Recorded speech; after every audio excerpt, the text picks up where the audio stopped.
Alors bonjour à toutes et à tous, aujourd'hui je voulais vous donner un nouveau conseil par rapport au travail aux longues graines. Donc, pour ce conseil, ce sera justement de voir la position à avoir par rapport à notre cheval.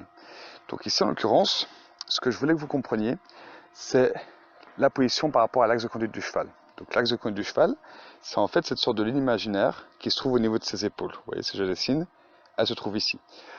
Plus je vais me positionner devant cette ligne, plus mon cheval aura envie de vouloir reculer. Et inversement, plus je suis derrière cette ligne, plus mon cheval voudra avancer.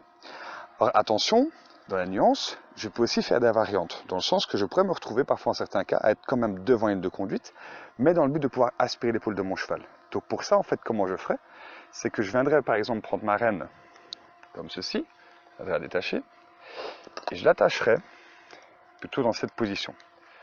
Où là, donc mon but, ce serait de pouvoir agir sur le mors pour ramener du coup l'épaule de mon cheval vers moi. Ça, je vais utiliser quand j'ai un cheval qui a tendance à vouloir justement partir beaucoup les épaules à l'extérieur. Donc vous voyez, dans l'occurrence, ici, je serais devant mon cheval, en train d'agir sur ma renne gauche pour ramener l'épaule vers moi. Ça, vous voyez, je peux m'en servir pour ce mouvement d'inspiration, mais là, vous voyez qu'en même temps, j'ai mon corps orienté vers l'épaule de mon cheval et mes pieds reculeraient. Si mes pieds reculent en regardant les épaules, mes pieds lui font comprendre c'est tes épaules que je vais faire bouger dans la direction où vont mes pieds. Donc j'éviterai par contre de me positionner comme ceci. Si je suis comme ça, mon cheval aura tendance justement à être bloqué, je reviens sur la ligne de conduite, et de vouloir plutôt reculer. Donc, vous voyez, le seul mouvement que je ferai, devant pour aspirer l'épaule en étant vers les épaules. Si par contre je veux mener, je vais plutôt me positionner derrière la ligne de conduite, comme ceci. Ça me permettra de mettre vraiment mon cheval en avant. Et en même temps, au début je travaillerai sur une position donc sur le côté, mais aussi un peu plus en arrière, parce que plus je vais être près de l'épaule, plus mon cheval justement a tendance à vouloir s'arrêter ou ne pas bien comprendre ce qu'il veut. Donc quand j'ai un cheval plutôt même débutant, ou même plus avancé, je vais plutôt même me positionner, vous voyez, ici, derrière mon cheval. Derrière et à côté, pour qu'il ait toujours mon corps dans son champ visuel.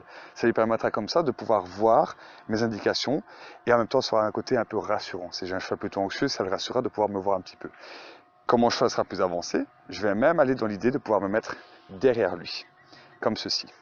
Et à distance, faites toujours attention de conserver cette distance. Si votre cheval justement a une réaction d'opposition, ce qui peut arriver, j'entends quoi par là, c'est une ruade ou d'autres mouvements comme ça, j'éviterai d'être trop près. Au moins à distance, je suis en sécurité.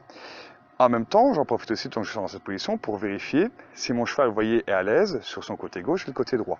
Ça veut dire que si je passe à droite, l'oreille et les yeux vont tourner à droite.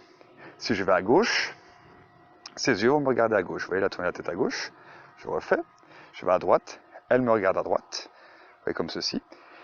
Je vais à gauche, elle me regarde à gauche. Bien entendu, je vais toujours faire ça avec un cheval qui a été préparé à faire ça. Ça veut dire quoi? C'est que si déjà mon cheval n'est pas d'accord et à l'aise avec moi derrière lui, je vais éviter de faire ce que je viens de faire. Donc, côté gauche, côté droit pour les changements d'œil et aussi pour rester derrière lui. Ça, je me mettrai dans cette position-ci quand je ferai des mouvements un peu plus techniques ou des changements d'œil. Donc je récapitule. Devant une ligne de conduite, mes épaules et mes pieds vers les épaules de mon cheval en reculant pour aspirer l'épaule en agissant sur ma renne gauche. Pas comme ceci. Si je suis comme ça, je vais freiner. Si c'est comme ça, je vais aspirer. Pour mener derrière les épaules, derrière la ligne de conduite, mes pieds et mes épaules montrent vers où il faut aller, donc j'évite d'être face à mon cheval, mais plutôt par là. Pour que mon cheval soit vraiment dans l'idée de vouloir complètement avancer, je me mets vraiment un peu plus sur l'arrière, ça c'est la position de conduite, on va dire, de base. Si par contre, justement, quand j'aurai un cheval plus avancé, je vais justement me positionner après derrière lui, avec mon cheval qui me regarde sur son œil gauche, et puis sur son œil droit, à gauche, très bien, et à droite. Vous voyez, si elle me perd, je l'appelle un petit peu. Ok, là elle m'a vu. Et je vais en position de base. Voilà, ça c'est tout pour ce conseil. Merci à vous.